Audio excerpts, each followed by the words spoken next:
नाभिषेको न संस्कारः सिंहस्य क्रियते वने विक्रमर्जितस्त्वस्य स्वमेव मृगेन्द्रता। जंगल का राजा शेर, उसे जंगल का राजा बनने के लिए किसी के सहारे की आवश्यकता नहीं होती है, उसे किसी अभिषेक संस्कार की आवश्यकता नहीं होती है, उसे किसी समारोह की आवश्यकता नहीं होती है। वह अपने विक्रम, अपने तेज, अपनी काबिलियत, अपने साहस के दम पर सारे जंगल का राजा बन जाता है। सेम चीज़ हम पर भी लागू होती है। Hello defence aspirant, welcome to Defence Guru, a unit of Centurion Education Private limited.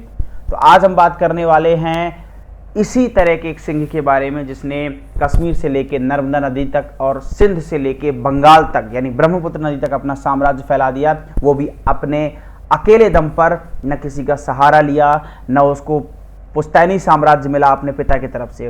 वह उठा, बिजली की तरह चमका और पूरे उत्तर हिंदुस्तान में छा गया और उसने इतनी ख्याति अर्जित की कि उसे लॉर्ड ऑफ द उत्तर पथ कहा जाता था, उत्तर पथ का देवता कहा जाता था उसको। मैं बात कर रहा हूँ पुष्यभूति वंश या वर्धन वंश के सबसे महान शासक हर्षवर्धन के बारे में। तो मेरा नाम कौशल प्रताप सिंह है और मैं जीएस फैकल्टी हूँ डिफेंस गुरु में। तो चलिए शुरू करते हैं। आज हम जो पढ़ने वाले हैं पुष्यभूति डायनेस्टी को, उसमें हम कौन कौन सी चीज़ें कवर करेंगे।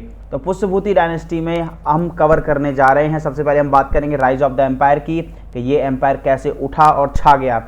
फिर इसके बाद हम बात करेंगे कि ये जो आपका पुष्यभूति डायनेस्टी है, इसके जो रूलर्स आए उसकी क्रोनोलॉजी की हम बात करेंगे, ठीक है। इसके बाद हम जो फाउंडर थे पुष्यभूति डायनेस्टी के, उनका नाम पुष्यभूति था और इन्हीं के नाम से उनके वंश का नाम पुष्यभूति पड़ा। हम उनके बारे में भी कुछ चीज़ें जानेंगे। हालांकि इनके बारे में ज़्यादा चीज़ें हमें पता नहीं चल पाती हैं, लेकिन जितनी भी हमारे पास अवेलेबल है हम वो सारी जानने की कोशिश करेंगे। इसके बाद आएंगे प्रभाकर वर्धन, जो कि हर्ष के बाद संभवतः दूसरे सबसे महान शासक माने जाते हैं पुष्यभूति डायनेस्टी के। और फिर फाइनली हम बात करेंगे सोर्स ऑफ द हर्षवर्धन की, कि हर्षवर्धन के बारे में हमें कहाँ से पता चलता है। और इसके बाद हम फाइनली बात करेंगे हर्ष के उदय की, कि हर्ष किन परिस्थितियों में निकलता है और सामने आता है, ठीक है। और उसके बाद इसकी जितनी भी विजय हुई हैं हम इनकी बात करेंगे। तो कहानी बड़ी फिल्मी होने वाली है भैया। फिल्मी का मतलब ऐसा है कि ये कहानी ऐसी है कि इस पर एक बॉलीवुड की मूवी बन सकती है पूरी। बहुत ही इंटरेस्टिंग स्टोरी है, कैसे उतार चढ़ाव आएंगे देखिएगा, समझिएगा। और मतलब ये कहानी ऐसा इस तरीके से ये हर्षवर्धन की कहानी चलेगी जैसे लगेगा कि स्क्रिप्टेड है, पूरी तरह से स्क्रिप्टेड है, हर चीज़ एकदम ड्रामेटिकली हो रहा है। तो बहुत ही इंटरेस्टिंग है। और मुझे हालांकि पुष्यभूति डायनेस्टी में पहले बिल्कुल भी इंटरेस्ट नहीं था, लेकिन जब मैंने इसके बारे में पढ़ना शुरू किया तो आप यकीन मानेंगे कि इससे इंटरेस्टिंग राजवंश आपको पूरे एंशिएंट इंडियन हिस्ट्री में नहीं मिलेगा। इसलिए ध्यान से समझिएगा, ठीक है। सबसे बड़ी चीज़ मैं आपको एक बार फिर से बता देना चाहता हूं कि मैं आपको दूंगा फैक्ट पे फैक्ट, जबरदस्त फैक्ट दूंगा जो आपके यूपीएससी के एग्जाम के लिए एकदम रामबाण साबित होंगे। लेकिन क्योंकि फैक्ट भूल जाते हैं, इसलिए मैं अपने फैक्ट्स को कहानी में लपेट के दूंगा आपको। तो कहानी को ध्यान से समझिएगा, उन्हीं कहानियों के बीच में आपको फैक्ट मिलेंगे।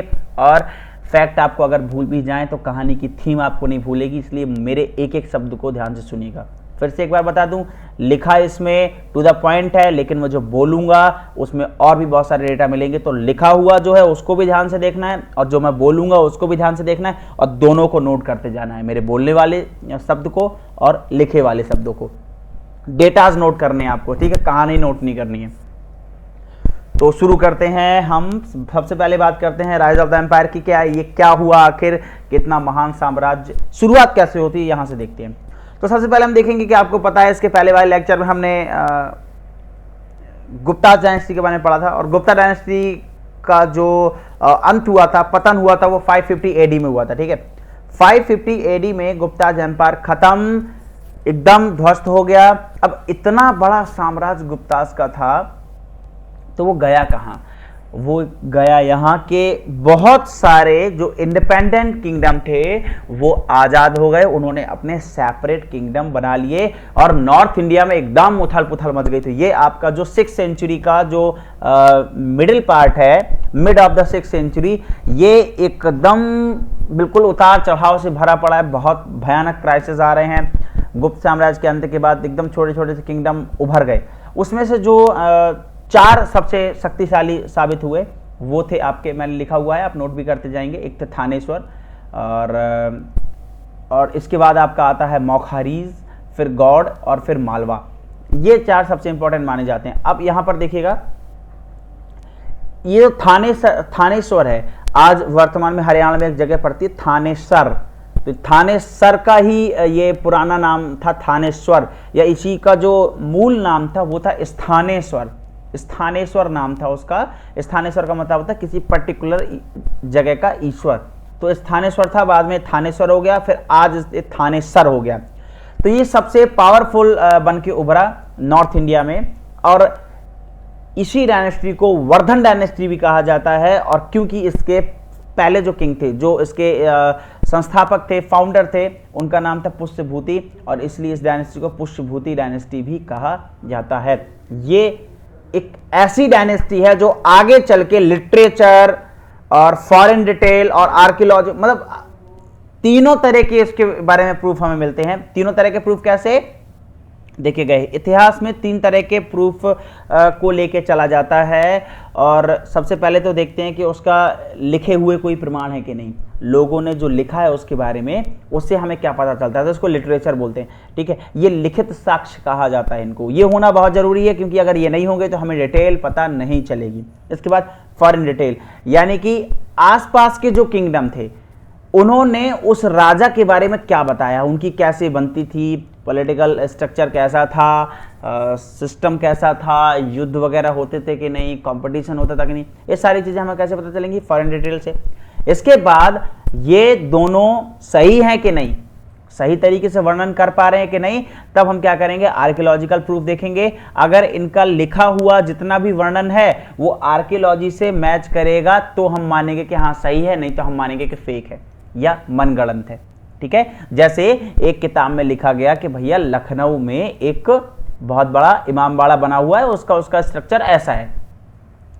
अब किताब की बात हम कब तक नहीं मानेंगे? जब तक हम जाएंगे और देखेंगे कि भाई किताब में जिस जगह दिया गया है वहां इमामबाड़ा है, उसमें जैसे इमामबाड़ा का वर्णन किया गया है वैसा है, मैच करेंगे। अगर वो मिल रहा है इसका मतलब कि किताब सही कह रही है।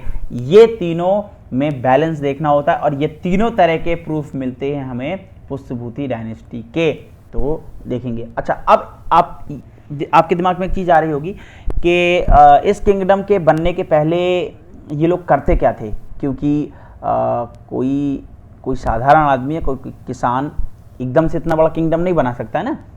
तो हुआ ये था कि ये जो पुष्यभूति थे या इनके कंटेम्प्रेरी जो राजा रहे होंगे इन्हीं के वंश के, इन्हीं की फैमिली के, वो जो है गुप्तास के एक तरह से मिलिट्री जनरल थे या इनके फ्यूडल लॉर्ड्स थे। फ्यूडल लॉर्ड्स का मतलब सामंत तरीके से।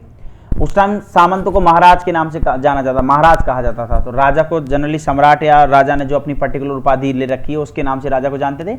लेकिन जो राजा के फ्यूडल लॉर्ड्स होते थे, यानी कि एज ए गवर्नर टाइप के या सामंत, उनको महाराज कहा जाता था। तो यहाँ पर इतिहासकार कुछ लोग मानते हैं कि ये जो पुष्यभूति डायनेस्टी के जो राजा थे स्टार्टिंग में, ये गुप्तास के टाइम पे मिलिट्री जनरल होंगे या फ्यूडल लॉर्ड्स होंगे। बाद में जब गुप्तास का पतन हो गया, कम हो गया इनका साम्राज्य, तो इन्होंने क्या किया कि अपने आप को इंडिपेंडेंट कर लिया। तो ये संभवतः ऐसा रहा होगा। अब इस मैप में आप देखिए, इस मैप को भैया बहुत अच्छे से हम लोग स्टडी करने वाले हैं। अब देखिएगा कि पहले मैं आपको बताऊं कि गुप्त एम्पायर हुआ कहाँ कहाँ तक था। तो ये जो गुप्त साम्राज्य था आपका, ये आपका गुप्त साम्राज्य हुआ करता था, इतना बड़ा। ये जो रेड आपका पूरा दिख रहा है, ये फाइनली जब चंद्रगुप्त विक्रमादित्य सेकंड आया तब का है ये। अब इसके बाद 550 एडी में, यानी mid of the 6th century, इसका पतन हो गया। तो ये देखो जो पर्पल वाली लाइन आपको दिख रही है, ये यहां तक सिकुड़ के रह गया। और फाइनली फिर इतना कमजोर हो गया कि ये केवल जो डार्क पर्पल आपको दिख रहा है ना, शेडेड वाला एरिया, यहां तक सिकुड़, केवल मगध तक सिकुड़ के रह गया। और आसपास देखो कितने सारे कंटेम्प्रेरी किंगडम निकल आए। एक आपका ये मौखारी आ गया, कन्नौज जहाँ की थी। फिर इसके बाद ये पुष्यभूति आ गया जो स्थानेश्वर थी। ये मैत्रक आ गए, यहीं पे ये अभी मालवा हो जाएगा, विदिशा वाला, ये मालवा इंडिपेंडेंट हो जाएगा। और फिर ये बंगाल इंडिपेंडेंट हो जाएगा आगे चल के। तो इतने सारे आपके किंगडम यहाँ पर निकल के आ गए। तो इसको ध्यान से देखो और समझो कि क्या पॉलिटिकल स्ट्रक्चर रहा होगा। ठीक है। अब ये जो हरा वाला आपको दिख रहा है ये पुष्पभूति है, ये केवल इतने छोटे से इलाके में थे। लेकिन भैया जैसे ही आएगा हर्ष, गद्दी संभालेगा और इधर से लपेटना चालू करेगा, सबको पूरा नॉर्थ इंडिया कवर कर लेगा।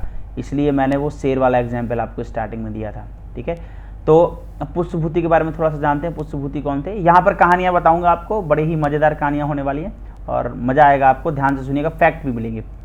तो पुष्पभूति जो थे पहले राजा थे वर्धन डायनेस्टी या पुष्पभूति डायनेस्टी के। एक लौता इनके बारे में सोर्स से हमें जो पता चलता है वो मिलता है कहाँ से, बाणभट्ट की हर्षचरित से। बाकी इनके आर्कियोलॉजिकल प्रूफ नहीं मिले हमको, ठीक है। इनका जो पहला राजा जो काउंट किया जाता है संभवतः नरवर्धन को काउंट किया जाता है, लेकिन जो पुष्पभूति थे वो नरवर्धन के भी पहले थे। अभी मैं क्रोनोलॉजी आपको बताऊंगा तो पता चल जाएगा। तो वही जैसे मैंने बताया कि इनका हर्षचरित्र के अलावा और कोई इनका दूसरा कोई प्रूफ नहीं है हमारे पास कि ये थे कि नहीं थे। तो संभवतः जब लिखा है बाणभट्ट ने तो रहे होंगे, क्योंकि बाणभट्ट तो हर्षवर्धन का दरबारी कवि था, ठीक है। अब देखना, पुष्पभूति ने जो शासन करना शुरू किया वो थानेश्वर से किया था। हरियाणा में आज इसको थानेसर कहा जाता है, इस थानेश्वर इसका नाम हुआ करता था और यही फाउंडर थे। लेकिन क्योंकि वर्धन डायनेस्टी में हर्षवर्धन के बहुत सारे ऐसे आपको प्रूफ मिलेंगे, इंस्क्रिप्शंस मिलेंगे, जैसे नालंदा के कुछ रिकॉर्ड हैं, वहाँ से हमें पता चला है कि पुष्पभूति को उन्होंने पहला राजा कंसीडर ही नहीं किया है। उन्होंने पहला राजा कंसीडर किया है नरवर्धन से, और अपना वंश नरवर्धन से ही शुरू करते हैं लोग। तो संभवतः यह भी हो सकता है कि पुष्पभूति उतने ज़्यादा खास ना रहे हों और नरवर्धन ने ही आकर स्टार्ट किया हो किंगडम। तो इतिहासकार क्या मानते हैं कि पुष्पभूति को पुष्पभूति डायनेस्टी या वर्धन डायनेस्टी का फाउंडर मान लेते हैं, लेकिन नरवर्धन को रियल फाउंडर कंसीडर करते हैं। तो रियल फाउंडर अगर कहे तो नरवर्धन लगा देना आप भैया, ठीक है। अगर फाउंडर पूछे तो सिर्फ पुष्पभूति लगा देना। उम्मीद करता हूँ इतना समझ में आ गया होगा आपको। चलो भैया आगे बढ़ते हैं। अब समझो यहाँ पर क्रोनोलॉजी, राजाओं की क्रोनोलॉजी क्या हुआ करती थी। तो सबसे पहले तो पुष्पभूति आए, मैंने आपको बता दिया था। फिर उसके बाद नरवर्धन आए, जिनको पहला राजा कंसीडर किया जाता है। फिर राजवर्धन आए और फिर आदित्यवर्धन आए, और फिर आदित्यवर्धन के बाद जो आए वो प्रभाकर वर्धन आए। यहीं से थोड़ा पावरफुल होना शुरू होता है किंगडम इनका। और प्रभाकर वर्धन के बाद फिर राजवर्धन सेकंड आए। देखो ये हैं राजवर्धन फर्स्ट और ये आए फिर राजवर्धन सेकंड। इनके टाइम पे बड़े ड्रामा हुए, बहुत खतरनाक ड्रामा हुए, और फाइनली ये इनकी हत्या हो गई। बताऊंगा भी पूरी कहानी एक्चुअल में हुआ क्या था। और फिर राजवर्धन के जो छोटे भाई थे हर्षवर्धन, वो गद्दी पर बैठे और ये आखिरी राजा थे और सबसे महान राजा थे, ठीक है। अब प्रभाकर वर्धन जो थे इन्होंने बहुत सारी उपाधियां धारण की थी। ये हर्षवर्धन के पिता थे, इन्होंने उपाधियां धारण की थी बहुत सारी, जैसे इनको प्रतापशिला भी कहा जाता था, ठीक है। बाद में हर्षवर्धन भी अपने पिताजी की तरह बहुत सारे टाइटल लेगा, इसको शिलादित्य के नाम से भी जाना जाएगा। तो प्रभाकर वर्धन जो कि हर्षवर्धन के पिता थे उनका नाम प्रतापशिला था, और इन्होंने जो उपाधि ली थी वो ली थी परम भट्टारक महाराजाधिराज। ये उपाधि ली थी प्रभाकर वर्धन ने। तो क्रोनोलॉजी याद रखना, कभी कभी सीक्वेंस मिलाने के लिए आ जाता है, ठीक है। तो ये खास तौर से ये लास्ट वाले तीन तो जरूर याद रखना कि प्रभाकर वर्धन, फिर राजवर्धन और हर्षवर्धन, और पहले वाले पुष्पभूति तो आपको याद ही रहेंगे डायनेस्टी के नाम से, ठीक है। आगे देखो जरा। अब यहां पर आए प्रभाकर वर्धन। इन्होंने भैया बड़ी अच्छी अच्छी विक्ट्रीज करना शुरू की, जीतना शुरू किया, ठीक है। इन्होंने हूणों को हराया। हूण भैया बहुत बड़ी समस्या थे उस टाइम, ठीक है। इन्होंने क्या किया, गांधार को हराया, मालवा को, और गुजरात के जो राजा थे उनको हराया। तो इन्होंने क्या किया, अपने विजय पताका फहरानी शुरू कर दी हिंदुस्तान में, ठीक है। ये एक्चुअल में होता क्या था मैं बता दूं आपको, कि जैसे किसी राजा को हराया तो जरूरी नहीं है कि आप उसके साम्राज्य में कब्जा कर लें, उसको अपना सामंत बना सकते हैं, उसको अपने अंडर में राजा रहने दे सकते हैं, आप उससे टैक्स ले सकते हैं, आप उससे गिफ्ट ले लो, पैसे ले लो, छोड़ दो उसको ना, बहुत सारी चीज़ें होती हैं। तो प्रभाकर वर्धन ने जीता तो बहुत इलाका, ठीक है, लोगों को, राजाओं को हराया, लेकिन इनका किंगडम उतना बड़ा नहीं बन पाया, ठीक। ये जो थे प्रभाकर वर्धन, ये सूर्य की पूजा करते थे। ये भैया वैदिक धर्म को मानते थे, आगे चल के सारे मानेंगे वैदिक धर्म को। सूर्य की पूजा करते थे, और जो हर्षवर्धन था वो भी भैया सूरज देवता का बहुत बड़ा पुजारी था। प्रभाकर वर्धन की कई सारी पत्नियां थी, जैसे राजा महाराजाओं की हुआ करती थी, ठीक है। उनमें जो सबसे चीफ थी, जो इनकी सबसे प्रिय थी, मेन थी, वो थी यशोमती। और यशोमती जो रानी थी वो जैसे बोले पटरानी या महारानी टाइप वो टाइटल था। और इन्हीं यशोमती से 3 लोगों का जन्म हुआ। एक थे आपके राजवर्धन, उनसे छोटे हर्षवर्धन, और इन दोनों की एक बहन राजश्री। इन तीनों का जन्म हुआ। अब समझिएगा यहां पर जरा कि जो आपके प्रभाकर वर्धन थे वो बड़े ही चतुर टाइप के व्यक्ति थे, और पॉलिटिकल जो है आइडियाज़ इनके पास बहुत अच्छे अच्छे थे। तो उस टाइम क्या था कि जैसे मैंने आपको मैप में दिखाया था, चलिए एक बार फिर से देख लीजिए आप, ये मैप में देख लीजिए कि ये है आपका पुष्पभूति वाला, किधर चला गया, ये रहा, ये है आपका पुष्पभूति वाला एरिया, है ना। और ये आपका है मौखारी, जो कन्नौज वाला एरिया है। तो देखो इनकी बॉर्डर मिल रही है ना आपस में, तो जब 2 बर्तन मिलते हैं आपस में तो क्या होता है, आवाज़ होती है ना। तो बस उसी तरह की आवाज़ होने ही वाली थी कि प्रभाकर वर्धन समझ गए कि भैया आवाज़ होने के पहले इसको अपने में समा लिया जाए। समाए कैसे, शक्तिशाली हैं दोनों, पावरफुल हैं, भिड़ नहीं सकते, लड़ नहीं सकते। तो प्रभाकर वर्धन ने क्या किया, प्रभाकर वर्धन की जो बेटी थी राजश्री यानी हर्षवर्धन की बहन, उसकी शादी कर दी मौखारी के जो राजा थे, नाम था ग्रहवर्मन के साथ, ठीक है। मौखारी किंगडम थी, कन्नौज जिसकी कैपिटल थी, ग्रहवर्मन उसके राजा थे, और राजश्री की शादी कर दी ग्रहवर्मन के साथ, राजश्री बन गई वहां की रानी। अब भैया ये बताइए कि जब ये हो गया तो कौन अपने ससुर पर अटैक करेगा, कोई नहीं करेगा ना। ये वैवाहिक संबंध स्थापित किए, ये कूटनीति थी। अब हुआ क्या कि प्रभाकर वर्धन की डेथ हो गई, बीमारी से डेथ हो गई इनकी, तो राजवर्धन बने राजा। और राजवर्धन कुछ ऐसे पंगे हुए, भी बताऊंगा मैं आगे कहानी, अभी बता दूंगा सस्पेंस खत्म हो जाएगा। तो राजवर्धन को धोखे से मार दिया बंगाल के एक गौड़ शासक थे, शशांक नाम था। अभी मैं गॉड किंगडम के बारे में भी थोड़ा सा बताऊंगा आपको, मैंने अलग से एक स्लाइड लेके रखी है आपके लिए। तो फिर राजवर्धन के मरने के बाद फिर हर्ष बनते हैं राजा, और जो हर्ष बनते हैं वो किसके कहने पर बनते हैं, मंत्री परिषद के कहने पर। एक्चुअल में हर्ष राजा बनना ही नहीं चाह रहे थे, वो कह रहे मैं क्या करूंगा बन के, जब मेरे सारे फैमिली में इतने सारे बवाल चल रहे हैं। तो फिर मंत्रियों ने समझाया, जोश भरा, कस्में वादे दिए उनको, है ना। तो फिर इन्होंने क्या किया, सत्ता संभाली और राजा बन गए। तो ये प्रभाकर वर्धन का रहा, इनका भी काफी अच्छा इतिहास रहा। यानी हर्ष के बाद अगर दूसरे पावरफुल थे तो यही थे। अब भैया आगे बढ़ते हैं, कहानी को आगे बढ़ाते हैं। अब हर्षवर्धन को पढ़ने के पहले हम क्या करते हैं, हर्षवर्धन के बारे में हमें कहां से पता चलता है, हम ये बात कर लेते हैं, ये देख लेते हैं, ठीक है। तो हर्षवर्धन की एक बुक है आपकी, हर्षवर्धन के टाइम पे एक चाइनीज ट्रेवलर आया था जिसका नाम था हुइंग सांग। कंफ्यूज मत होना भैया, बहुत अलग अलग जगह अलग अलग स्पेलिंग दे रखी है इसकी, कहीं जूंग जांग लिखा हुआ है, कहीं हुइंग सांग लिखा हुआ है, कहीं हुएत सांग लिखा हुआ है ना। कंफ्यूज मत होना, ये एक ही है, सब एक ही आदमी है। नाम जानते हैं आप कैसे होते हैं इन लोगों के, बड़े अजीबोगरीब टाइप के, लेकिन नाम पर मत जाइए, बंदे के दिमाग पर जाइए। क्या काबिल बंदा था ये, और इतना काबिल था कि हर्षवर्धन, मतलब अगर हुइंग सांग को छींक भी आ जाए तो हर्षवर्धन की धड़कनें रुक जाती थी कि क्या हो गया इसको, इतना ज़्यादा अफेक्शन हो गया था इनका। तो जो हुइंग सांग थे भैया, उनकी एक किताब थी, सोर्सेस के बारे में पढ़ रहे हैं अभी हम, कहानी नहीं पढ़ रहे हैं, यहाँ से क्वेश्चन उठने के चांसेस ज़्यादा हैं, ध्यान से समझो। CUKI ये किताब का नाम है, ये किसी इंसेक्ट का नाम लग रहा है ना, इंसेक्ट का नहीं है, ये किसी किताब का नाम है। रट लो इसको, पढ़ डालो, चाट डालो, आएगा एग्जाम में, और आएगा तो लगा देना टिक।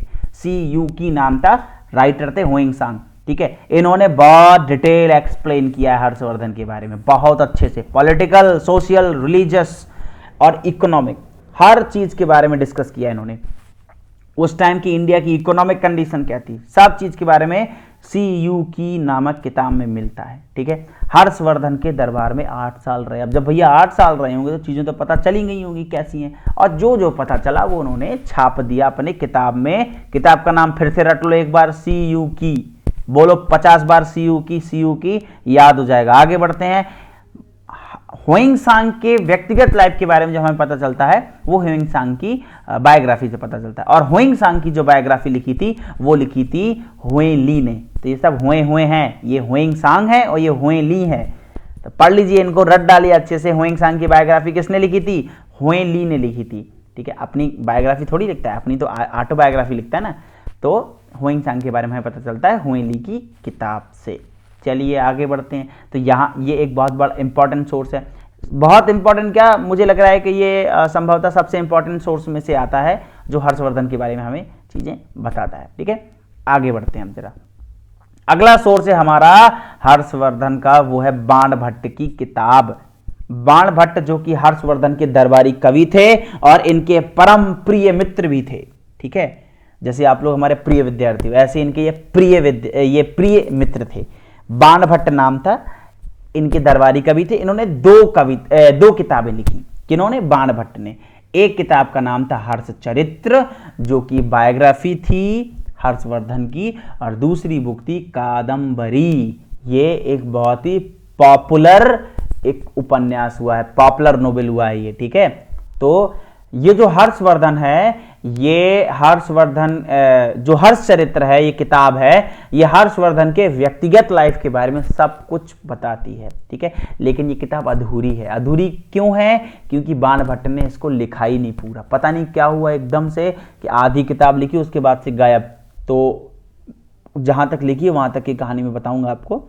तो ये हर्षवर्धन के व्यक्तिगत लाइफ और इसकी अचीवमेंट्स के बारे में बताता है। कौन? हर्षचरित्र। अब देखते हैं हर्षचरित्र के बारे में, थोड़ा सा देख लेते हैं, हर्षचरित्र को एनालाइज कर लेते हैं क्या है। तो ये मैंने इसलिए थोड़ा सा इंटरेस्टिंग है इसलिए मैंने अलग से सेपरेट आप स्लाइड दे दिए, और यहाँ से चांसेस हैं कि क्वेश्चन आ जाए। बहुत ही इंपॉर्टेंट नहीं है लेकिन आ जाने के चांस हैं, इसलिए पढ़ लो इसको। ठीक है, ये जो हर्षचरित्र बुक है जिसके राइटर हैं बाणभट्ट, इन्होंने अपनी किताब को भैया 8 पार्ट में डिवाइड किया है। कितने पार्ट में? 8 पार्ट में। ठीक है, शुरू के जो 3 पार्ट हैं, 8 पार्ट में से वो बाणभट्ट अपने बारे में खुद बताता है कि वो कहाँ से पैदा हुआ, कहाँ का रहने वाला था, क्या क्या पसंद था उसको, ये सारी चीजें उसने अपने बारे में लिखी हैं 3 चैप्टर में। ठीक है, अब जो चौथे चैप्टर में उसने डिस्क्राइब किया, यहां से उसने डिस्क्राइब करना शुरू किया पुष्पभूति डायनेस्टी के बारे में। चौथे पार्ट में इन्होंने क्या लिखा है? प्रभाकर वर्धन के बारे में लिखा है, जन्म के बारे में लिखा है, उनके बच्चों के और बचपन के बारे में लिखा है, राजवर्धन के, हर्ष के और राजश्री के, इन तीनों बच्चों के जन्म और बचपन के बारे में डिटेल लिखी है। फिर इसी किताब से हमें पता चलता है कि राजश्री की शादी की थी ग्रहवर्मन राजा से, जो कि कन्नौज का राजा था, मौखारी किंग था, है ना। यहीं से हमें पता चलता है। 5वें पार्ट में क्या लिखा हुआ है? 5वें पार्ट में लिखा हुआ है कि हुनास का अटैक होता है, प्रभाकर वर्धन की डेथ हो जाती है। ठीक है, कहानी बताऊंगा अभी मैं आपको, धैर्य रखिएगा। 6वें पार्ट में दिया गया है कि ग्रहवर्मन और राजवर्धन दोनों की डेथ हो जाती है। अब देखो, पिता की भी डेथ हो गई, फिर बेटा की भी डेथ हो गई राजवर्धन की, और फिर दामाद की भी डेथ हो गई। 3 डेथ एक साथ। अब जब पिता की डेथ हुई थी तो माँ की भी डेथ हो गई थी, सदमे से सती हो गई थी माँ। तो देखो 4 लोग एक साथ मर गए फैमिली के। अब 7वें पार्ट में क्या होता है कि जब इतना बड़ा झटका लगता है हर्ष को, तो ये क्या करता है? तलवार उठाता है फिर और बनता है राजा। और 7वें पार्ट में दिया गया है कि इसकी कैसे विक्ट्रीज की हैं, इसने आसपास के एरिया को जीता है, अपने दोस्त बनाए हैं। इनका एक असम का दोस्त था, नाम था उसका भास्कर वर्मन, और ये आगे अभी बहुत सहायता करने वाला है, तो नाम याद रखना। ठीक है, ये जितने भी मैं बता रहा हूँ। और 8वें पार्ट में, जो कि आखिरी पार्ट है, उसमें बताता है कि कैसे हर्षवर्धन अपने बहन को बचाता है, और बस यहीं से एकदम से खत्म हो जाती है हर्षचरित्र। पता नहीं एक्चुअल में क्या हुआ होगा उसके बारे में। ठीक है, अगले सोर्सेज हम देखते हैं। कहानी अभी बाकी है, कहानी के लिए धैर्य बना के रखिएगा, बहुत मजेदार कहानी है। और ये एंशिएंट इंडियन हिस्ट्री का मेरा फेवरेट कैरेक्टर है हर्षवर्धन, इसलिए ध्यान से सुनिएगा, मजेदार है एकदम। सोर्स की बात हम कर रहे थे, तो इंस्क्रिप्शंस की भी बात कर लेते हैं, सील्स की बात कर लेते हैं। तो यहाँ पर 2 मेजर इंस्क्रिप्शन है हर्ष के, जो हर्ष के बारे में हमें डिटेल इंफॉर्मेशन देते हैं। ये खिसक रही है बार बार स्लाइड, अब समझो। यहाँ 2 इंस्क्रिप्शन है जो हर्ष के बारे में हमें जानकारी देते हैं। एक है आपका मधुवन प्लेट और दूसरा है आपका बांसखेड़ा इंस्क्रिप्शन। ठीक है। तो मधुवन प्लेट, या प्लेट को आप इंस्क्रिप्शन भी बोल सकते हैं, घबराने वाली कोई बात नहीं है। मधुवन जो इंस्क्रिप्शन मिला है वो हमको आजमगढ़ यूपी से मिला है। बांसखेड़ा वाला जो इंस्क्रिप्शन मिला है वो हमको शाहजहांपुर यूपी से मिला है। तो ये 2 इंस्क्रिप्शन हो गए। इसके बाद 2 प्रमुख सील हमें मिलती हैं यहाँ पर। सील का मतलब मुहर, कौन कौन सी? एक है आपकी नालंदा सील जो कि मिट्टी की थी, और एक है आपकी सोनपत सील जो आपकी कॉपर की सील थी। तो ये 2 सीलें हैं।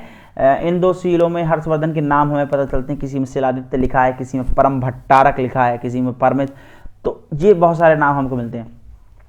उसके बाद एक खतरनाक इंस्क्रिप्शन है भैया, ऐहोल। नाम रट लो इसका, बोलो 20 बार ऐहोल तो याद हो जाएगा। ऐहोल इंस्क्रिप्शन जो है ये है, एक है आपकी मेगुती टेम्पल, कर्नाटक में है, उस मेगुती टेम्पल में लगा हुआ है। और ये पुलिकेशन सेकंड, हर्षवर्धन का contemporary king Chalukya king Pulakeshin के द्वारा स्थापित किया गया था। अब समझो जरा यहाँ पे हुआ क्या था एक्चुअल में। हर्षवर्धन जब अपना साम्राज्य बढ़ा रहे थे नॉर्थ में, तब सेम बिल्कुल पुलिकेशन सेकंड अपना साम्राज्य बढ़ा रहा था साउथ में। तो दोनों की कहानी काफी मैच करती है। दोनों की कहानी हीरोइक है, एकदम ड्रामा है दोनों की कहानी में, और दोनों कठिन परिस्थितियों से राजा बने थे। तो पुलिकेशन साउथ में किंगडम बढ़ा रहा था। अब इनका युद्ध होता है पुलिकेशन का और हर्ष का, उसके बारे में भी डिस्कस करेंगे हम, ठीक है। और उसमें पुलिकेशन जीत जाता है और हर्षवर्धन हार जाता है। तो पुलिकेशन अपने आप को बहुत गर्व महसूस करता है कि हर्ष जैसे इतने महान राजा को उसने हरा दिया, इसलिए वो ऐहोल इंस्क्रिप्शन लिखाता है।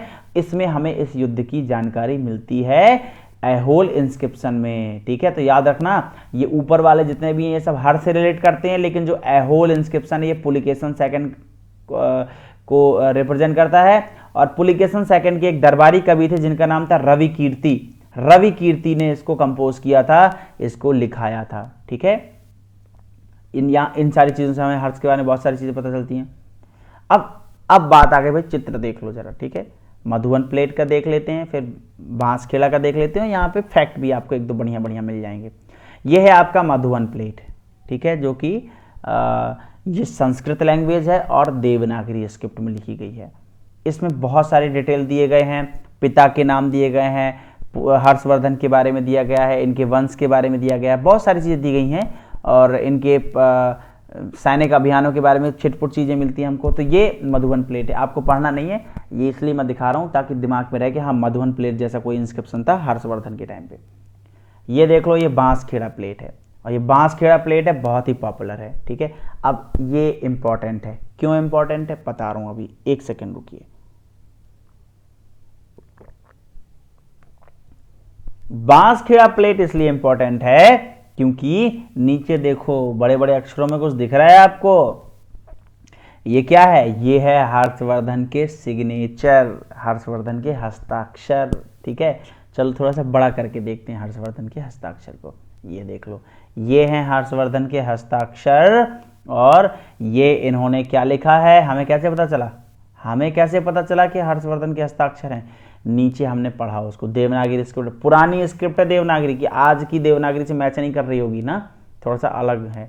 तो यहां पर जो है ये देखिए आप, ये लिखा हुआ है, ठीक है, स्वहस्तो ममः लिखा हुआ है। ये हर्षवर्धन के क्या लिखा हुआ है? स्वहस्तो ममः महाराजाधिराज श्री हर्षस्य।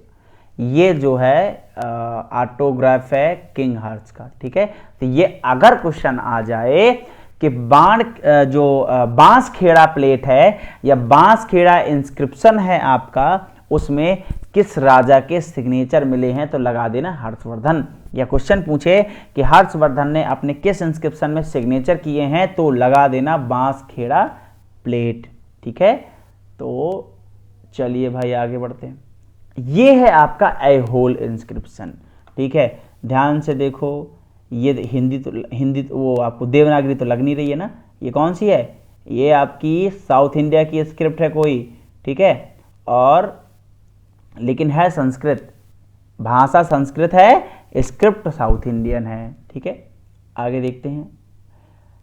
अदर सोर्सेस देखा जाए तो कॉइन देखा जाए तो यहाँ पर हर्ष ने क्या किए, बहुत सारे कॉइन बांटे थे, वितरित कराए थे। जब ये काउंसिल्स कराते थे, अपनी काउंसिल मतलब बहुत बड़े बड़े सम्मेलन कराते थे, प्रयाग और कन्नौज में इन्होंने कराए हैं। तो वहाँ पे कुछ कॉइन हमारे पास मिले हैं इनके टाइम के, और उससे हमें पता चल जाता है कि इनकी इकोनॉमिक कंडीशन कैसी रही होगी, इनके शासनकाल में कैसे सिक्के चलते होंगे, तो हमें पता चल जाता। इसके बाद जो बाकी के सोर्स हैं उनमें से ये तो सारे अलग अलग लोगों के लिखे गए हैं, लेकिन अब हर्ष ने भी अपनी 3 किताबें लिखी हुई हैं। हर्ष ने 3 प्ले लिखे हुए हैं, नाटक लिखे हुए हैं।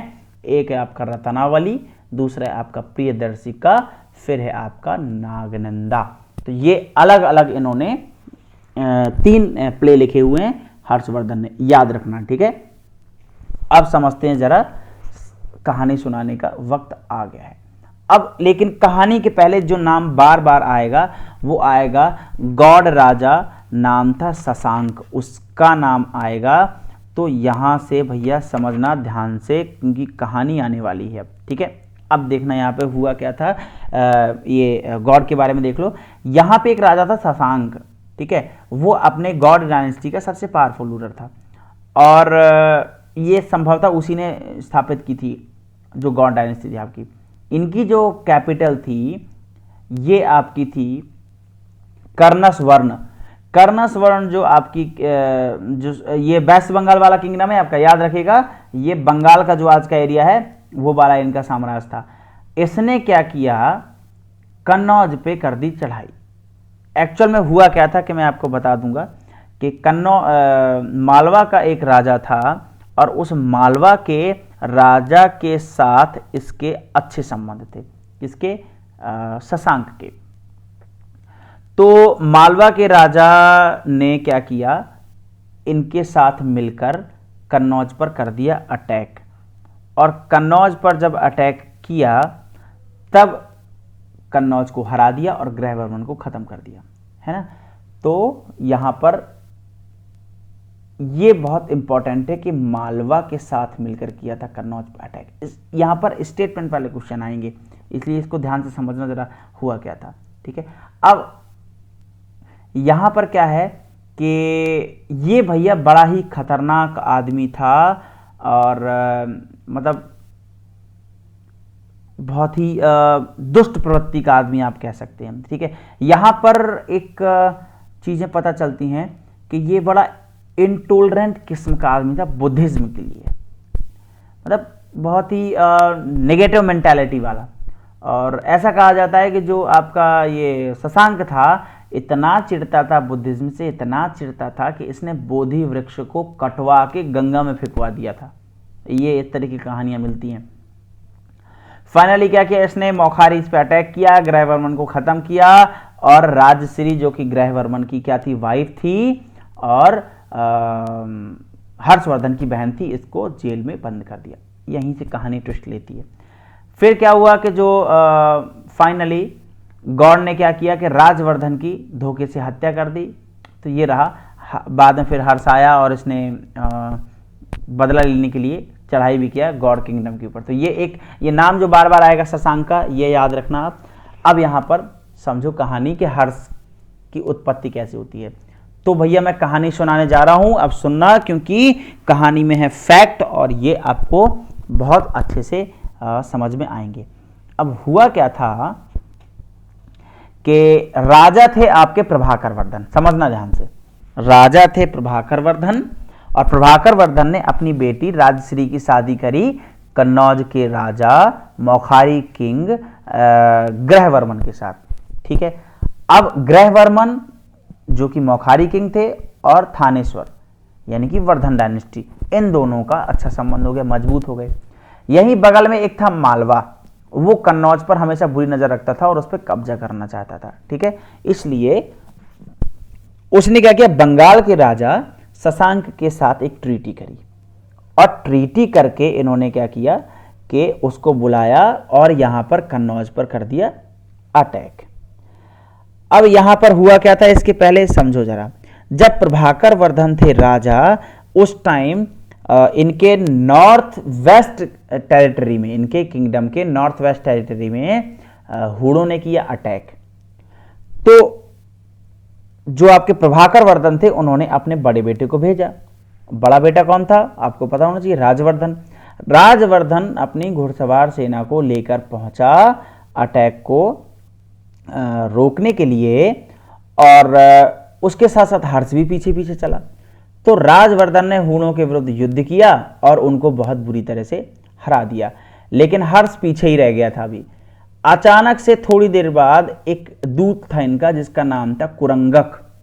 उसके नाम आपको याद रखना, परेशान मत होना, ठीक है, मैं बता रहा हूं कहानी के उसमें। तो कुरंगक नाम था। कुरंगक से हर्षवर्धन को पता चला कि उनके पिता की डेथ होने वाली है और जल्दी से चलिए। लेकिन जैसे ही हर्ष वहां पहुंचे वैसे ही उनके पिता की डेथ हो गई और उनकी मां पिता की चिता में कूदकर सती हो चुकी थी। अब सोचिए, एक छोटा सा लड़का जो था, ठीक है, 16 साल से भी कम उम्र का लड़का, उसने माँ और बाप एक साथ दोनों की डेथ देखी। अब राजवर्धन जो कि 18 साल के थे, जिन्होंने हूणों को हरा दिया था, और वो वापस जब आने लगे तो उनको भी यही चीज़ पता चली, तो वो बहुत तेज़ी से भाग के आए, लेकिन पिता और माँ दोनों की डेथ हो चुकी थी। और माँ बाप इन दोनों को देखकर ये बहुत ज़्यादा विचलित हो गए और इन्होंने कहा कि अब भैया ये सब मटेरियलिस्टिक चीज़ें हैं, ये सब भौतिक चीज़ें हैं, धन संपत्ति वैभव राजा खजाना सेना, ये सब बेकार की चीज़ें हैं भैया, ये सब मुझे नहीं चाहिए, मैं जा रहा हूँ संन्यास लेने के लिए। तो संन्यास लेने के लिए जैसे ही इन्होंने क्या किया, आगे कदम बढ़ाया, राजाओं ने समझाया, राजा बोल दिया मैंने, मंत्रियों ने समझाया, हर्षवर्धन ने समझाया, बाकी के और ऑफिसर्स थे उन्होंने समझाया, लेकिन राजवर्धन मानने को तैयार नहीं। बोले अब मुझे संन्यास लेना है तो मैं संन्यास ले ही लूंगा। लेकिन वहां एक इनका दूत था कन्नौज में, वो कन्नौज से एक संदेश लेके आया, और संदेश क्या था कि जो मालवा का राजा है उसने शशांक के साथ मिलकर कन्नौज पर कर दिया है अटैक, और राजश्री के हस्बैंड गृहवर्मन की कर दी है हत्या, और राजश्री को बना लिया है बंदी। अभी देखो यहाँ पर पिता की डेथ, माँ की डेथ, ठीक है, और फिर अपने ब्रदर इन लॉ की डेथ हो गई, और बहन को पता चला कि बहन को जेल में डाल दिया। अब यहां एकदम खून से खौल गया राजवर्धन, और उसने कहा संन्यास वन्यास लिया जाएगा बाद में, अभी पहले तो लेंगे बदला, ठीक है। और एकदम दहाड़ता हुआ निकला वहां से और बोला कि आज मैं मालवा राजवंश का विनाश कर दूंगा।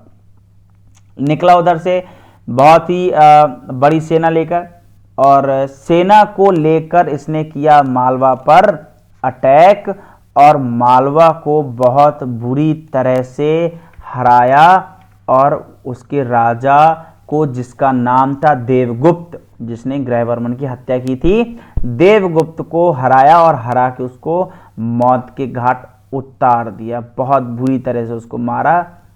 अब यहां पर क्या हुआ, अब देवगुप्त तो मर गया, लेकिन शशांक बचा है। अभी शशांक अपनी सेना के साथ वहीं पड़ाव डाले पड़ा हुआ था।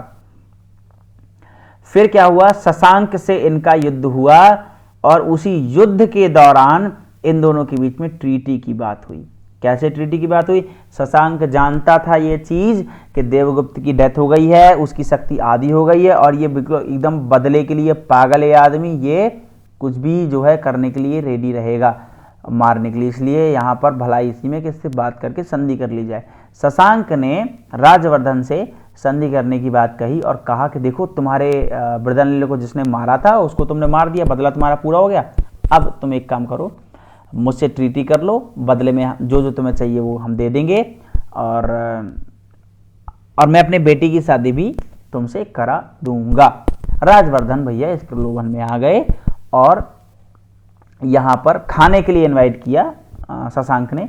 खाने के टाइम पे कोई हथियार लेके थोड़ी जाता है, तो गए, बातचीत करी, और अचानक से धोखे से शशांक ने राजवर्धन की हत्या कर दी। अब ये चीज हर्ष को पता चली। क्या क्या हुआ हर्ष के साथ, देखो 16 साल का लड़का है, पिता की डेथ, तुरंत माँ की डेथ, ब्रदर इन लॉ की डेथ, बहन विधवा हो गई, बहन को पकड़ के जेल में डाल दिया, और फिर इनके सबसे प्रिय बड़े भाई की डेथ हो गई। 4 डेथ एक साथ एक 16 साल के लड़के ने देखी, और इतने बड़े साम्राज्य की जिम्मेदारी भी हर्ष के कंधों पर आ गई। हर्ष राजा नहीं बनना चाहते थे, लेकिन इनके मंत्रियों ने समझाया, डाटा डपटा थोड़ा सा, जोश भरा, और फिर हर्ष बाद में रेडी हुआ और 16 साल की उम्र में 606 में हर्षवर्धन बना राजा। ठीक है, अब यहां पर क्या हुआ, जैसे ही ये राजा बना वैसे ही तुरंत इसने आदेश दिया कि अब जो है सेना करो तैयार, अब हमें जो है युद्ध लड़ना है। हर्ष के सामने दो समस्याएं थी।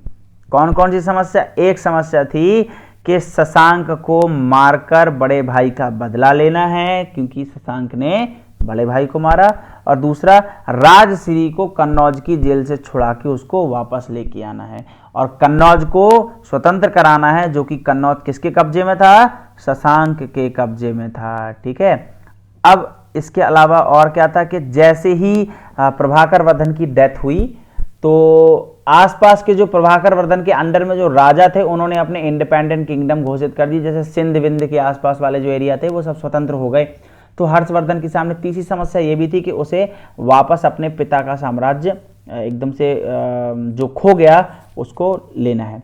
ठीक, अब यहां पर हर्षवर्धन का एक अमात्य था, यानी कि प्रधानमंत्री, जो कि राजा के बाद सबसे दूसरा पावरफुल आदमी होता है, नाम था उसका भंडी। और ये भंडी कौन था? ये भंडी था हर्षवर्धन का मामा। ठीक है, और ये आखिरी समय तक हर्षवर्धन के लिए एकदम समझ लो कटप्पा वाली भूमिका थी इसकी, जैसे बाहुबली में कटप्पा नहीं था, जब तक कटप्पा जिंदा है तब तक बाहुबली को कोई कुछ भी नहीं कर सकता, तो वही वाला था। भंडी जब तक जिंदा है तब तक हर्षवर्धन को कोई एक खरोंच भी नहीं लगा सकता। भंडी बहुत सपोर्ट किया इसने। तो अब इसने क्या किया, सेना इकट्ठी करी और सेना इकट्ठी करके निकल पड़ा किधर? देखो एकदम मैंने बोला ड्रामा चल रहा है, इस पर बढ़िया मूवी बनेगी बॉलीवुड की, तो बहुत फेमस होगी मूवी, क्योंकि बिल्कुल एकदम लग रहा है जैसे स्क्रिप्टेड है सब कुछ, बड़े उतार चढ़ाव आ रहे हैं। तो सेना इकट्ठी करी और फिर शशांक के खिलाफ अटैक करने के लिए निकल गए, बड़े भाई का बदला लेने के लिए निकल गए और पहुंचे कन्नौज। ठीक है, तो यहां पर कन्नौज पे किया अटैक। अब यहां पर एक चीज और समझिएगा जरा, कन्नौज को ले लिया कब्जे में। शशांक को पता चल गया कि हर्ष आ रहा है तो भैया दिक्कत हो जाएगी, यहां से तुरंत निकल लिया जाए। शशांक जैसे तैसे अपना यहां वहां से जोड़ जाड़ के कन्नौज तुरंत खाली कर दिया और खाली करके निकल गया तुरंत बंगाल वापस। इसके दो कारण थे।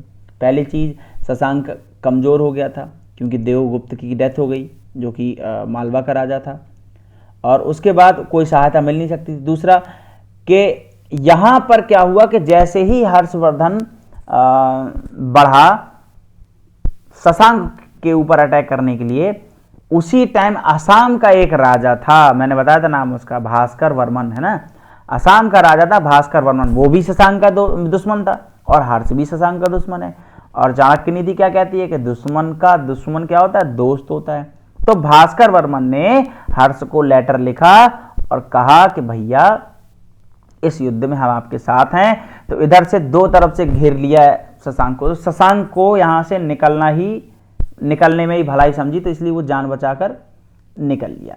अब देखना यहां पर अब क्या हुआ कि कन्नौज जब खाली हो गया तो जैसे ही कन्नौज ये हर्षवर्धन जैसे ही निकले शशांक के युद्ध करने के लिए, वैसे ही तुरंत इनको पता चला कि इनकी बहन किसी तरह से जेल से भाग गई है और विंध्याचल के जंगलों में चली गई है और वहां पे वो खो गई है। तो अब हर्षवर्धन ने कहा कि सैन्य अभियान रोका।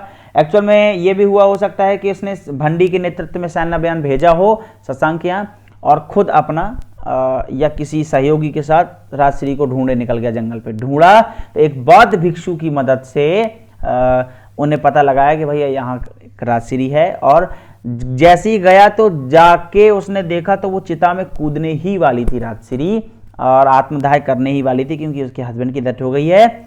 तो उसको पकड़ा और पकड़ के बहुत समझाया, समझाने के बाद दोनों आए। अब समस्या ये थी कि कन्नौज का क्या किया जाए, क्योंकि इनकी तो कोई संतानें भी नहीं है। ठीक है, और तब कन्नौज के लोगों ने कहा कि भैया हमें राजा चाहिए हर्षवर्धन।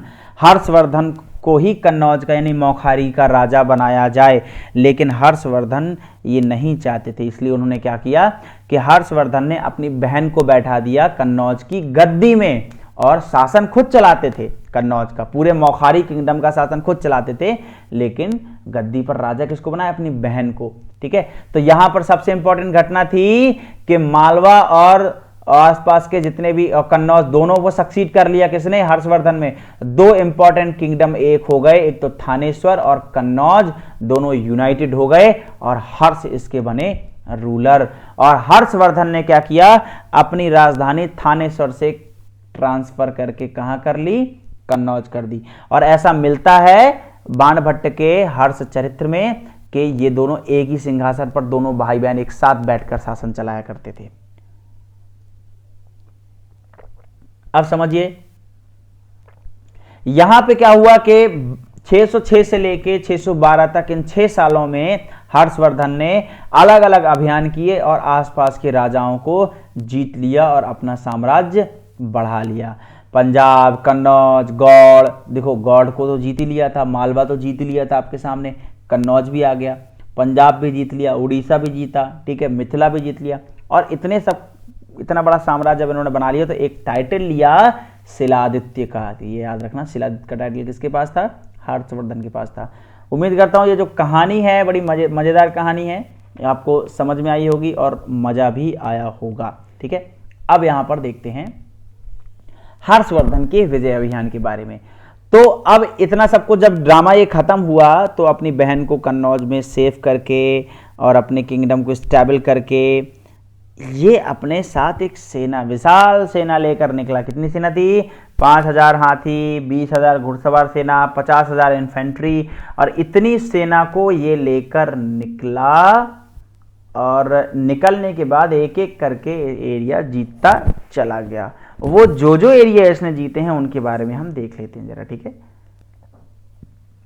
ये देखो, थोड़ा सा मैप देख लो, जरा स्टडी कर लो। इसमें जो डार्क ग्रीन वाला एरिया आपको दिख रहा है वो स्टार्ट किया हर्षवर्धन ने, और अपनी विजय के बाद देखो ये वाला एरिया जीत लिया। जो बॉर्डर दिख रहा है ग्रीन, डार्क ग्रीन बॉर्डर जो दिख रही है आपको,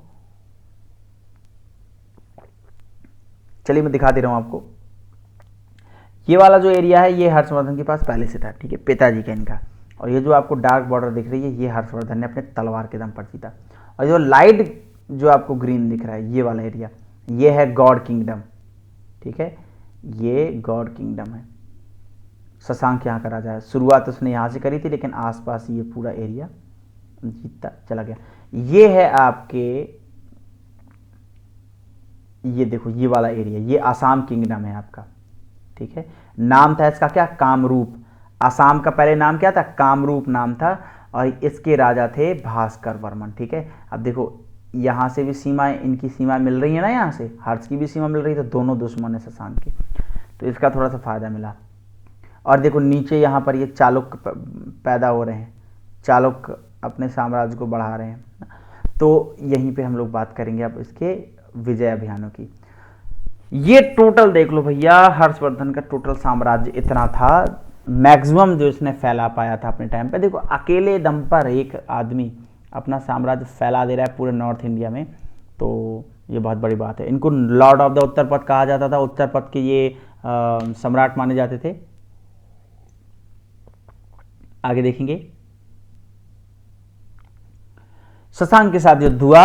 इन्होंने क्या किया? शशांक पे किया अटैक, हरा दिया होगा शशांक को संभवतः, लेकिन ये बंगाल पर कब्जा नहीं कर पाए। तो शशांक को अटैक किया था दोनों लोगों ने मिलकर। किसने? हर्षवर्धन जो कि पुष्यभूति डायनेस्टी का राजा था, और भास्कर वर्धन जो कि कामरूप का राजा था। दोनों दोस्त बन गए, कामरूप मतलब असम, दोनों दोस्त बन गए। शशांक पे किया अटैक, लेकिन शशांक को ये हरा जरूर दिया, लेकिन भी मार नहीं पाए, पकड़ नहीं पाए और बंगाल पर कब्जा नहीं कर पाए। बंगाल पर कब्जा किया इन्होंने कब? शशांक के मरने के बाद ये बंगाल को जीत लेगा हर्ष। इसके बाद इन्होंने वल्लभी पे अटैक किया। वल्लभी मतलब गुजरात वाला एरिया। वहां के राजा थे ध्रुवसेन सेकंड। तो वल्लभी यानी कि गुजरात के जो राजा थे ध्रुवसेन सेकंड, उस हर्ष ने उस पर किया अटैक, ध्रुवसेन को पराजित कर लिया। पराजित करने के बाद ध्रुवसेन भाग कर गया अपनी जान बचाने के लिए दग्ध के पास। दग्ध एक राजा था, दग्ध सेकंड, जो कि भड़ौच का राजा था, भड़ौच के आसपास वाला गुर्जर राजा था ये, गुर्जर। दग्ध के पास गया और उसने इसको शरण दी। बाद में ये अलग हुआ। लेकिन अब समझने वाली बात यह है कि गुजरात बहुत इंपॉर्टेंट था। यहां पर देखो जरा, मैं दिखा दे रहा हूं आपको, ये गुजरात बहुत इंपॉर्टेंट है। गुजरात क्यों इंपॉर्टेंट है? क्योंकि देखो ये है गुजरात वाला एरिया, ये है आपका चालुक्य पुलिकेशन वाला एरिया, ठीक है, और ये है आपका हर्ष। हर्ष ने नर्मदा नदी तक का एरिया जीत लिया, अब ये बढ़ना चाहता है साउथ में। पुलिकेशन ने साउथ वाला एरिया जीत लिया, अब ये बढ़ना चाहता है नॉर्थ में। अब ये नॉर्थ में बढ़ेगा, वो साउथ में बढ़ेगा, तो दोनों टकराएंगे आपस में, और दोनों शक्तिशाली किंगडम है, बहुत खतरनाक राजा हैं दोनों के दोनों। अब इस टक्कर में जीते कभी जिसका पल्ला भारी है। तो हर्षवर्धन ने क्या किया, यहां पर वल्लभी पे कब्जा करना जरूरी समझा, और इन्होंने क्या किया, वल्लभी पर कब्जा करने के लिए एक रणनीति अपनाई। क्यों? अटैक करेगा तो भाई ये इसकी मदद भी ले सकता है ना, इसलिए इसने क्या किया कि हर्षवर्धन ने इसके साथ वैवाहिक संबंध स्थापित कर लिए, इसके साथ मैट्रिमोनियल रिलेशनशिप बना ली, और इससे हुआ ये कि जो वल्लभी नरेश थे, नाम था ध्रुवसेन, वो बन गए हर्ष के दामाद, और जब हर्ष के दामाद बन गए तो ये वाला पूरा का पूरा एरिया, गुजरात वाला एरिया हर्ष के खेमे में चला गया, और इससे पुलिकेशन को बड़ा झटका लगा, क्योंकि ये दोनों मिल गए और पुलिकेशन यहाँ अकेला पड़ गया। तो ये एक आप कह सकते हैं कि दिमाग लगाया हर्षवर्धन ने। तो वल्लभी का ये हुआ, ठीक है, फाइनली गुजरात को हर्षवर्धन ने अपने कब्जे में ले लिया। अब पुलिकेशन के साथ युद्ध होता है भैया इनका। पुलिकेशन के साथ डेट इंपॉर्टेंट है इसलिए मैंने लिख लिया है, 635 एडी में पुलिकेशन के साथ युद्ध हुआ था, और पुलिकेशन प्रशस्ति में ये लिखा हुआ है। मैंने बताया था आपको, ऐहोल इंस्क्रिप्शन में ये चीजें मिलती हैं हमको। ऐहोल इंस्क्रिप्शन किसने डिजाइन किया था, किसने कंपोज किया था? रवि कीर्ति, जो कि दरबारी कवि था पुलिकेशन का। ये भी बड़ा महान राजा था पुलिकेशन, ठीक है, इसके बारे में बात करेंगे जब हम चालुक्य पढ़ेंगे। तो ऐहोल में इन्होंने बात की है कि पुलिकेशन ने हरा दिया हर्ष की सेना को, और ऐसा नहीं है कि हर्ष का अपमान करके लिखा गया हो इस इंस्क्रिप्शन में, हर्ष को बड़े सम्मान के साथ एक बहुत महान और शक्तिशाली राजा बताया, ठीक है, और पुलिकेशन ने बड़ा रिस्पेक्टफुली ये स्वीकार किया कि हमने हर्ष को हराया, ठीक है। और हर्षवर्धन को हराने के बाद पुलिकेशन ने एक टाइटल लिया परमेश्वर। अब इतने महान राजा को हरा दिया, इतने शक्तिशाली राजा को हरा दिया, तो भाई तुम थोड़ा सा एटीट्यूड तो आएगा ही ना तुम्हारे अंदर। तो यही हुआ पुलिकेशन के साथ। अब इसके बाद क्या हुआ कि हरा जरूर दिया, लेकिन हर्षवर्धन का साम्राज्य नहीं ले पाया। हर्षवर्धन ने क्या किया, अपना विजय अभियान जारी रखा, और एक के बाद एक जीतता गया। पहले सिंध गया, सिंध को जीता, फिर कश्मीर गया, इसको पता चलता है कश्मीर में बुद्धा का दांत है तो वो लेने गया था, तो उसको जीता। फिर गंजम को जीता, गंजम मतलब उड़ीसा वाला एरिया, जो कि आपका उसका था, गौड़ास के अंतर्गत आता था, शशांक के अंतर्गत आता था, ये उड़ीसा बंगाल का किंगडम था। तो गंजम को बाद में जीत लिया शशांक के मरने के बाद। कश्मीर को जीता और नेपाल को भी जीता। कैसे हमको पता? क्योंकि नेपाल में बहुत सारे सिक्के मिले हैं हर्षवर्धन के, तो हमें पता चलता है कि भैया नेपाल भी इसके कब्जे में था। हो सकता है कि कब्जे में रहा हो ना रहा हो, एक्चुअल में मसला क्या था कि ये सामंत बना लेता था अपने। तो सामंतवादी सिस्टम, जो फ्यूडलिज्म जो है, उसका बड़ा बोलबाला था, और उसी के वजह से शायद इन्होंने इतना बड़ा साम्राज्य बना पाया फ्यूडलिज्म। तो फ्यूडलिज्म के बारे में बताऊंगा आपको नेक्स्ट वीडियो में, जब मैं पॉलिटिकल स्ट्रक्चर बताऊंगा हर्षवर्धन का तब। अब हर्षवर्धन का जो एरिया था, किंगडम था, वो तो मैंने आपको बता दिया कितना बड़ा था। इसने भैया शासन किया है 41 साल, 41 ईयर इसने रूल किया है। और इसने जो फ्यूडरेटरीज थे, जो इसके सामंत शाही लोग थे, उनके आधार पर इसने शासन किया। अब ये सामंत शाही क्या होता है, चलो मैं बता दे रहा हूं आपको। सामंत शाही होता है कि जैसे आप किसी पर्टिकुलर एरिया के राजा हैं और मैंने आप पर अटैक कर दिया और आप हार गए, तो आपको मैं आपका किंगडम वापस दे दूंगा, लेकिन आपसे एक ट्रीटी कर लूंगा कि भैया आप हमेशा मेरे वफादार रहेंगे। जब भी हमें सैनिक जरूरत पड़ेगी हम तुरंत आपको बुलाएंगे, आपको हमें टैक्स देना पड़ेगा, लेकिन आप हमें हमारा सम्राट, अपना सम्राट मानेंगे, ठीक है। तो हम रहेंगे सम्राट, आप रहेंगे हमारे सामंत। तो इस तरह का ये फ्यूडलिज्म चला। तो इसका जो किंगडम था कितने कितने एरिया में फैल गया, देखो भैया, Kashmir, Nepal, Jalandhar, Vallabhi, Gujarat, Malwa, Assam, frontier province. Frontier province का मतलब जो तुम्हारा आपका पंजाब का उधर वाला area, north frontier provinces, Sindh, Bengal, Bihar, Orissa, central India, Rajputana और यूनाइटेड प्रोविंसेस। राजपूताना और सिंध पर इसके सामंतवाद की पकड़ थोड़ा सा कम थी, यानी कि वो थे जरूर हर्षवर्धन के लिए, लेकिन किंगडम नहीं शामिल था, जमीन नहीं थी उनकी, ये टैक्स वगैरह पे करते रहते थे और सहायता देते रहते थे पूरी तरह से। इतना बड़ा किंगडम था। ये हो गई पूरी एक कहानी हर्षवर्धन की। अब इसके बाद हमें जो पढ़ना है वो हमें पढ़ना है कि इनका जो था मतलब पॉलिटिकल स्ट्रक्चर कैसा था, ये सारी चीज़ें कैसी थी, ये सब पढ़ेंगे। हुइंगसांग से जो इनके बारे में पता चलता है कि लगातार 6 सालों तक ये युद्ध लड़ते रहे हर्षवर्धन। मैंने बताया आपको 606 से लेके 612 एडी तक लगातार युद्ध लड़ते रहे। और हुइंगसांग ने जिक्र किया है, एक बार पुलिकेशन का भी जिक्र किया है। उसने कहा है कि एक राजा था बहुत ही शक्तिशाली, जो हर्षवर्धन के बराबर ही शक्तिशाली था, और नाम था, वो जो राजा था वो उस एरिया का नाम था मोहोलाचा। मोहोलाचा कहा है। तो मोहोलाचा का मतलब इतिहासकार लगाते हैं महाराष्ट्र से, कि संभवतः महाराष्ट्र को अच्छे से बोल नहीं पाया हुइंगसांग, तो उसने महाराष्ट्र को मोहोलाचा कहा। यहाँ ये महाराष्ट्र मतलब यही पुलिकेशन वाला किंगडम जो है भैया, महाराष्ट्र कर्नाटक वाला ना, तो ये था। तो ये आज हमने पढ़ा हर्ष के बारे में, कहानियां पढ़ी। नेक्स्ट पार्ट जो है उसमें हम पढ़ेंगे किन किन चीज़ों के बारे में, आपको बता दे रहा हूँ। नेक्स्ट पार्ट में हम पढ़ेंगे इसके पॉलिटिकल स्ट्रक्चर के बारे में, इसके एडमिनिस्ट्रेशन के बारे में, इकोनॉमी के बारे में, लिटरेचर के बारे में, एजुकेशन के बारे में, आर्ट के बारे में, आर्मी के बारे में पढ़ेंगे हम, और इसके अलावा नालंदा यूनिवर्सिटी के बारे में पढ़ेंगे, क्योंकि नालंदा यूनिवर्सिटी अपने टॉप पोजीशन पर थी हर्ष के टाइम पे। हर्ष ने बहुत सारे परीक्षा दिए थे।